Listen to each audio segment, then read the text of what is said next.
Peace, y'all, and welcome to the channel of the Moon's Prophet. Today is February 3rd. The Leo full moon is right behind us, and in just 10 days, Saturn enters Aries. This is a major transit.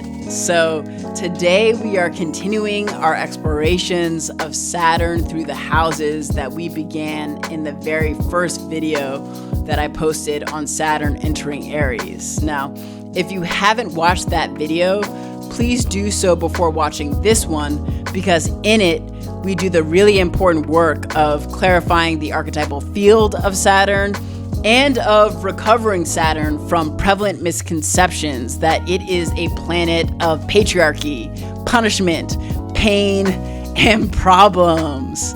These are distortions.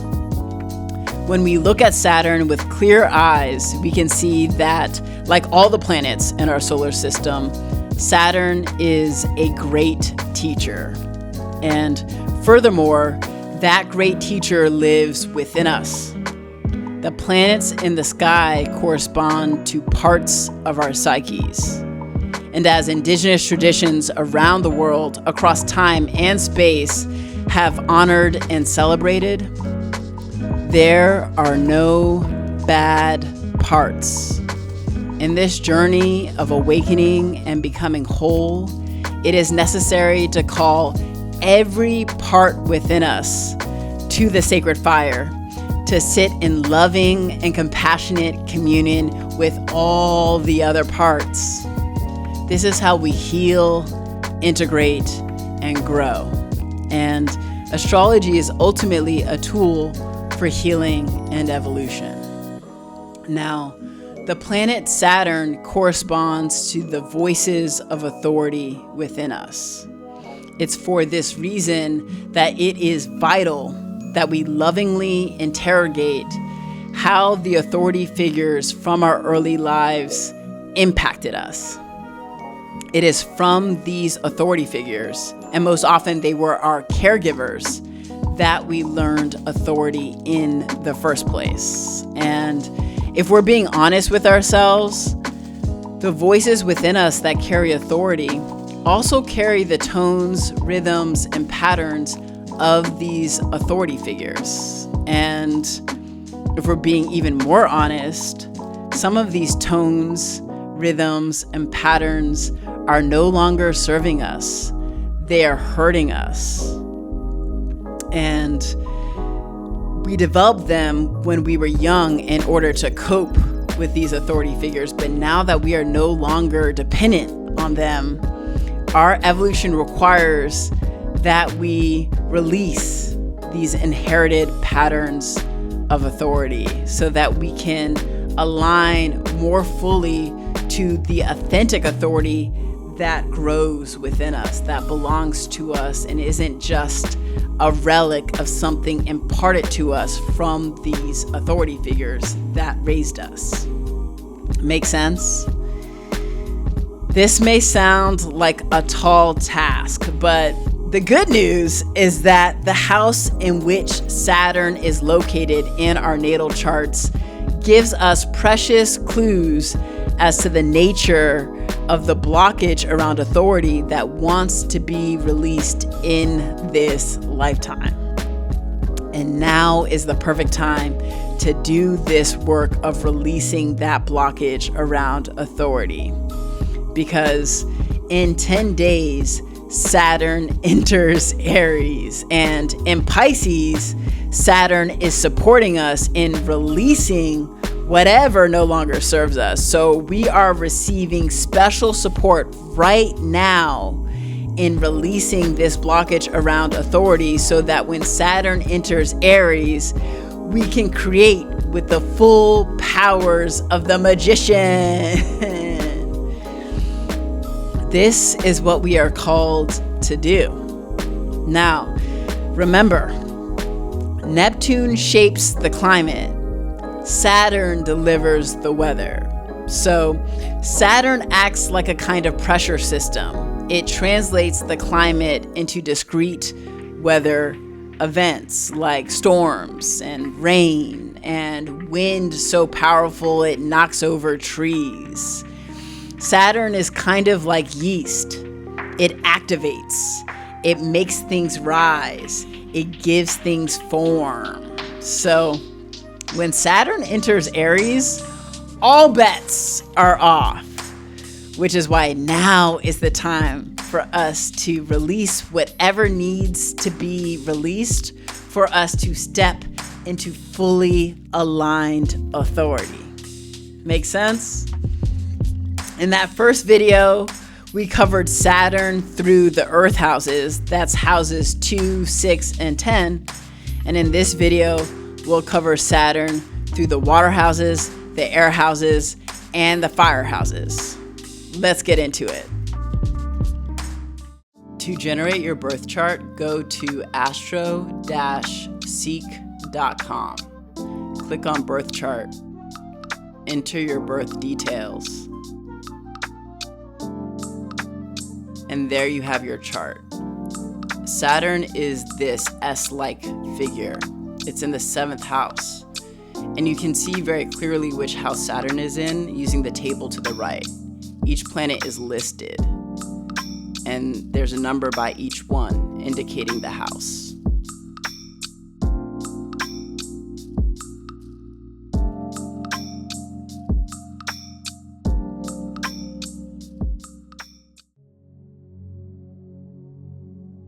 It's in the 4th house that we learn emotional safety, belonging, and inner ground. The 4th house is the house of origins. It's the place where the nervous system first learned what home feels like. If you have Saturn in the 4th house, early life did not reliably mirror safety. Emotional nourishment arrived conditionally and inconsistently. Care may have been present, but it was not steady enough to rest inside. Often with Saturn in the 4th, emotional and/or physical abuse was present in early life. To adapt, the psyche built an inner wall. It developed an adultified inner voice early, one that learned to self-regulate, self-soothe, and self-manage before being held. This often produces adults who appear composed, capable, and self-sufficient.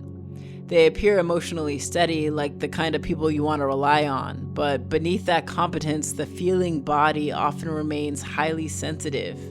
Reactivity forms in response to years of having no one to reliably lean on. For many people with Saturn in the 4th, the home is a site of conflict. The homes of friends and lovers often become fields of projection. Old fears surface in new spaces, shaped by early experiences of being unsafe at home. The core wound of Saturn in the 4th is the absence of an inner sense of safety that can be trusted. In adulthood, this often shows up as difficulty creating friendships and intimate relationships that last. With Saturn in the 4th, the psyche can fall into cycles of sabotaging relationships to recreate early conditions of emotional instability. This is called repetition compulsion. The work of Saturn in the 4th is to build home inside the self. When this work integrates, the individual becomes emotionally grounded and deeply reliable. They no longer participate in the toxic behaviors that define their early childhood. True belonging becomes possible because they belong first to themselves. 4th house authority lies in the capacity to create safety from the inside out. Sex, death, and money are the words most often associated with the 8th house because this is where the soul is stripped of all its disguises. The 8th house is the terrain of true vulnerability where what matters cannot be managed or performed away. Matters of sex, death, and money reveal who people really are. Desire rises without apology. Fear shows itself plainly. Truth emerges whether it is invited or not. If you have Saturn in the 8th house, revealing your true self has rarely felt neutral or safe. Intimacy carries weight. Merging awakens deep longing and deep fear at the same time, and emotional exchange carries this charge of consequence. Many with this placement carry soul memories shaped by betrayal, loss, or ruptures of other kinds.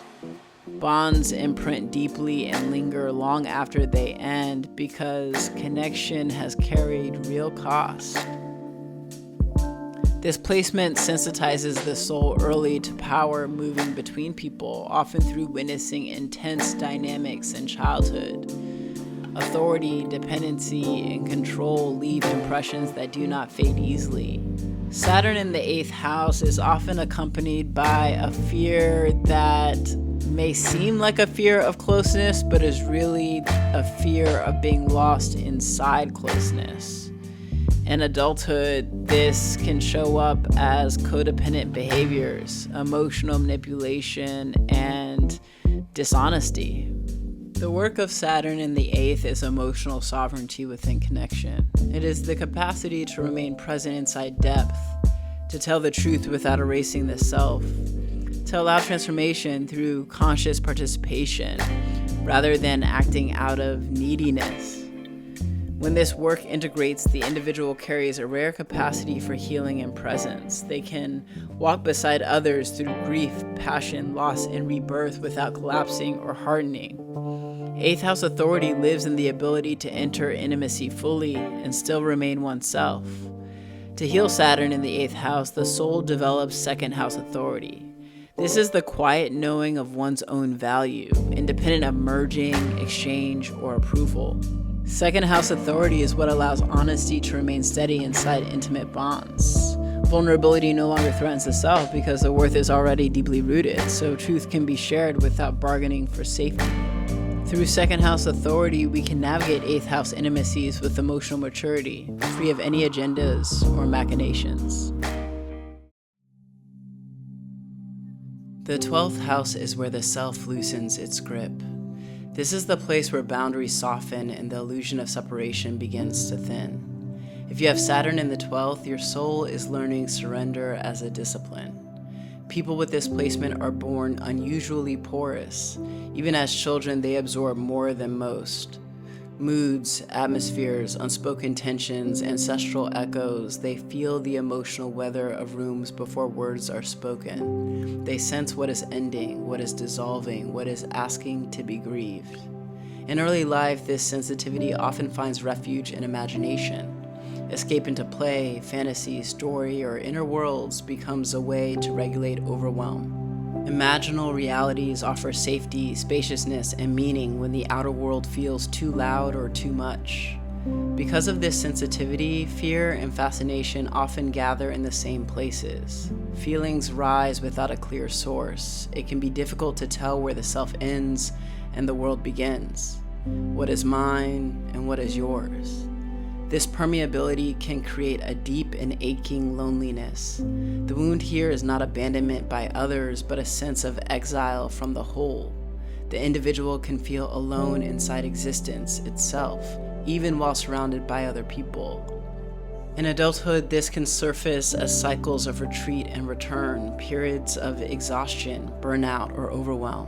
When imagination is no longer held consciously, it can drift into escapism. The same doorway that once offered protection can later become avoidance. The work of Saturn in the 12th is the development of spiritual practices. Through meditation, yoga, or other disciplines of stillness, attention is trained to listen beyond the personal mind. In these spaces of silence, connection to the unseen deepens, separation softens. Union is experienced as a lived state rather than an idea.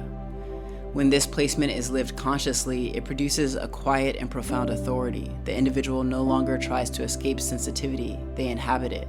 Presence itself becomes medicine. The 12th house prepares the ground for the first. What is released here becomes the soil from which a new self can rise. 12th house authority lives in surrender to life itself.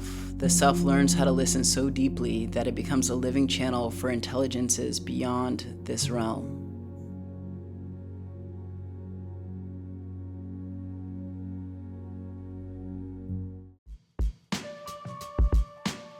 The first house is the house of the self, The second house is the house of personal resourcing, and the third house is where we first encounter the other, most often through siblings. Siblings are our first audience. They are the first people with whom we rehearse who we are.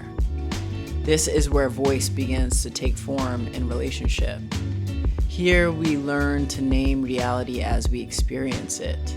The third house holds personal voice, perception, and mental patterning.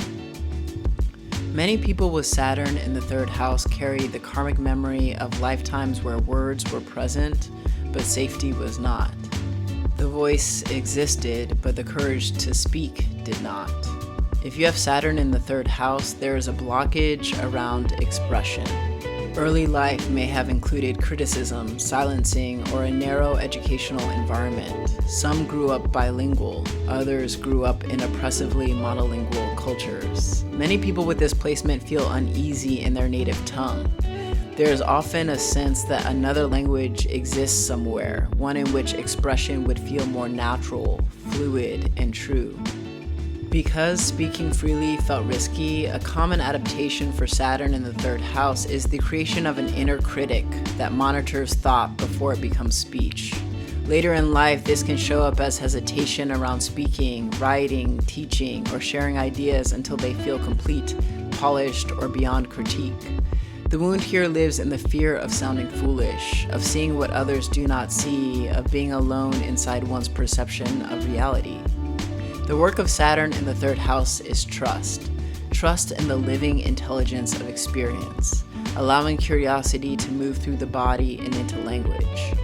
When this work integrates, the individual becomes a powerful thinker and teacher.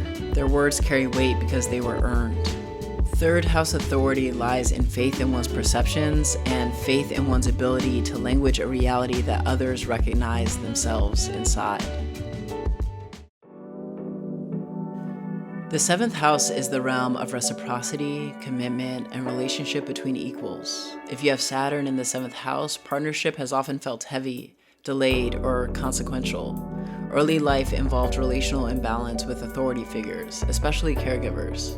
Very often there is the painful imprint of an absent parent, sometimes through literal abandonment, sometimes through emotional absence, sometimes through a caregiver who is present in body but unavailable in relationship. The child carries a deep longing to be chosen, and when the parent leaves, the psyche tends to personalize the loss. The unspoken question forms early: what did I do wrong? From here, relationship becomes charged with repair. The individual seeks wholeness through the other, and again encounters disappoint. As a result, the psyche learns that relationship requires self-adjustment. Conflict feels dangerous, assertion feels risky. The partner becomes the carrier of inner conflict. This often shows up in everyday life as repeated relationship patterns that surface the same imbalance until inner equilibrium is established. The work of Saturn in the seventh is the inner marriage, the balancing of opposing currents within the psyche, self and other, assertion and receptivity. When this work matures, relationship shifts. It becomes a mirror rather than a refuge. Commitment becomes chosen rather than compulsory. Partnership becomes real, mutual, and free. Seventh house authority lies in the capacity to meet another as an equal without self-abandonment or projection. The 11th house is where we learn collective belonging, friendship, shared vision, future-facing ideals. It's a space of chosen kin and imagined worlds. If you have Saturn in the 11th house, it's very likely you carry early memories of being on the outside of groups, watching rather than participating, hungry for a sense of group belonging that felt delayed, conditional, or earned through usefulness. Sometimes this comes through social environments where difference stood out. Many people with this placement attended schools where they were in the minority in some way. Other times this comes out through being intellectually ahead, emotionally ahead, or simply just out of rhythm with peers. To adapt, the psyche grows self-sufficient inside groups. The child learns early that belonging must be proven, that community requires contribution. There's often a quiet grief here, the feeling of standing close to the future while feeling distant from the present, of carrying vision without feeling accompanied. The wound lives in the fear of exclusion, of imagining a future that has no place for you in it. Saturn in the 11th asks for a different kind of belonging, one rooted in resonance rather than usefulness. The work here is to claim one's place in the collective without shrinking or over-functioning. When this placement matures, the individual becomes a quiet architect of futures, someone who builds enduring communities, someone who understands that the future is shaped through relationship. 11th house authority lies in the capacity to stand in one's vision while remaining in true relationship with others.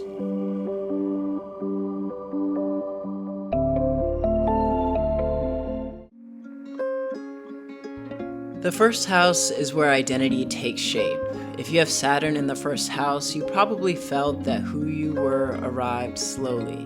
Many with this placement carry the feeling that they had to become someone before they were allowed to simply be. They often pause before acting. That pause can carry wisdom. It can also harden into self-protection. Early in life, stillness helps the self stay safe. It allows observation. It creates distance when distance is needed to survive. Later in life, the same stillness can begin to limit expression if it goes unquestioned. What once protected the self can start to delay becoming. The wound here lives in the fear of taking up space too freely, of being exposed without preparation, of acting before certainty has arrived. The self waits for permission that does not come. The work of Saturn in the first house is self-authorization. It is the permission to exist without justification. It is trusting the body's right to move, to choose, and to be seen. Identity learns how to breathe rather than perform. When this placement matures, the individual carries unmistakable presence. Authority emerges through lived integrity. The self feels solid, inhabited, and real. First house authority lives in the capacity to stand as oneself, grounded in earned self-trust and embodied presence. The fifth house is where the heart learns how to shine. This is the realm of pure creativity, the radiant self. If you have Saturn in the fifth house, childhood often carried weight instead of spaciousness. Quite likely you were not allowed to be a child as a child. Time was frequently structured, scheduled, or filled with expectation. Enrichment replaced play, responsibility arrived early. In other cases, survival or emotional pressure demanded attention that joy could not compete with. Whatever the form, conditions made it difficult to relax into pleasure. An inner authority formed early, one that observed the heart before it relaxed. Saturn in the fifth places the elder inside the child, asking the heart to grow wise before it has learned how to play. To adapt, the psyche learns to be careful about self-expression. The wound here lives in the fear of being insignificant or unloved when fully seen. The work of Saturn in the fifth is to locate the jewel of the self inwardly, to create from inner recognition rather than external response. When this work integrates, creativity becomes devotion. Love flows cleanly, expression carries both warmth and gravity. The individual learns that joy itself is a form of authority. Fifth house authority lies in the capacity to trust one's radiance without needing it to be earned. The ninth house shapes how we decide what is true, what is trustworthy, and what deserves our devotion. One of the clearest myths for this terrain begins with an emperor. An image-obsessed emperor is tricked by weavers who claim to make a magical suit of clothes. They say the clothes are invisible to anyone foolish or unfit for their position. Because no one wants to admit that they see nothing, the entire kingdom plays along. Officials praise the fabric, advisors admire the design. The emperor himself pretends the invisible outfit is magnificent. The illusion holds because belonging feels safer than truth. Doubt feels dangerous. Silence becomes the price of membership. This is how consensus reality forms. Authority speaks. The group agrees. Perception is overridden. This is how cults are born. The spell finally breaks during a public parade when a young child, unconcerned with status or approval, speaks plainly. The child says what everyone else has learned to suppress. The emperor is naked. He has no clothes. With these simple words, the spell dissolves, reality returns. This is a perfect ninth house Saturn myth. It reveals how belief is shaped at the intersection of authority and consensus, how truth can be replaced by agreement, how seeing clearly can become dangerous when belonging is at stake. Saturn in the ninth house speaks to belief before it hardens into doctrine. It describes the long work of discovering what is true enough to live by. Early life often places the soul inside rigid belief systems, moral hierarchies, or inherited worldviews. Truth arrives through authority rather than experience, and faith is shaped by what is taught, enforced, or rewarded. The child learns early that they are expected to believe what they are told rather than what they see. For some, this produces quiet compliance. For others, sudden collapse. The wound here lives in the absence of a faith that is grounded in reality. The work of Saturn in the ninth is building a worldview that takes your perceptions and experiences as the starting point. When this work integrates, inner authority emerges naturally. Meaning stabilizes because it has been lived. Ninth house authority lies in devotion to truths that are rooted in direct and personal experience.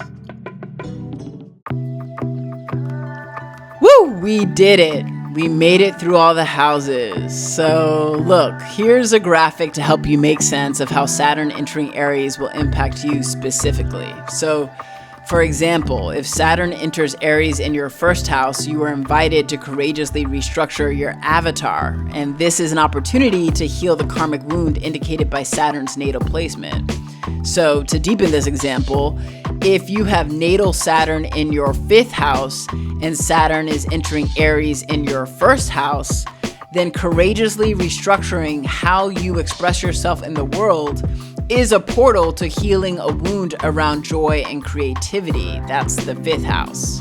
Please share this graphic with your friends and keep it around as a guide. May it serve y'all well. All right, y'all. I have really enjoyed covering Saturn through the houses, and just so y'all know, there is only one video left in this 4-part series. So to recap, part 1 was Neptune entering Aries. Part 2 was my first video on Saturn entering Aries. Part 3 is the video you're watching right now, and part 4 is a video that I will release in about a week. And that video will cover the conjunction between Neptune and Saturn that takes place on February 20th. That's just a few weeks away. And look, this conjunction happens in the very first degree of Aries, which is the very first degree of the entire zodiac. So it's a really big deal. Arguably, it's the biggest transit of our lifetimes, which makes my head spin every time I think about it, because wow.